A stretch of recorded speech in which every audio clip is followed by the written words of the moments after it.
An unexpected departure plus an early arrival equals home minus a job.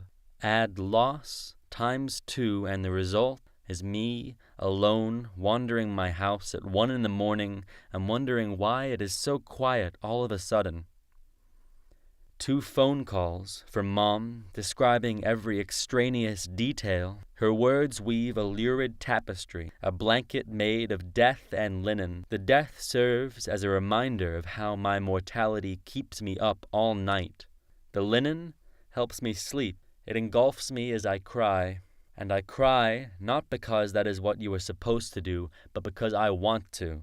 Death is natural. So, naturally, we move on. But somewhere between building cradles and digging graves, we are supposed to find time for ourselves, time to grieve. But in the city of devils, time isn't on your side. It's not a coping mechanism. And grief is just a flat circle. Kermit never told me it's not easy being blue. I always looked towards the ocean for that, with its ebbs and flows. And I still haven't mastered my lunar patterns, have yet to understand what my tidal constituents are. Maybe the moon wishes I could be more. Maybe it is pressuring me to fall in love. Or what if the sun is my privilege shining back at me? What if it just wants me to get out of bed today? Well, it does, but I don't.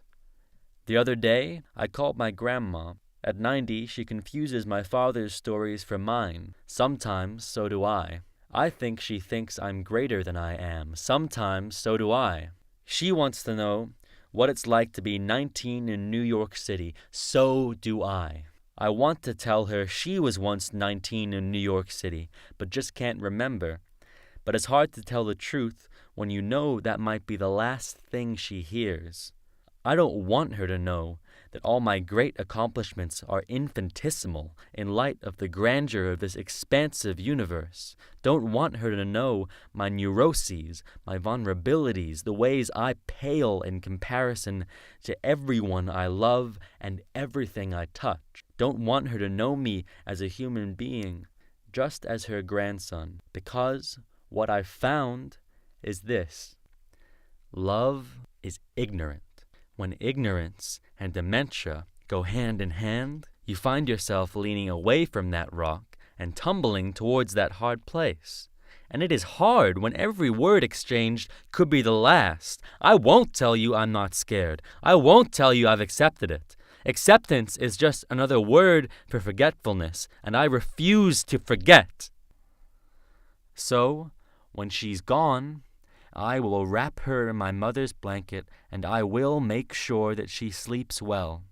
I will promise to never forget, and I will continue to live every day with the knowledge that on a long enough timeline, all men break their promises.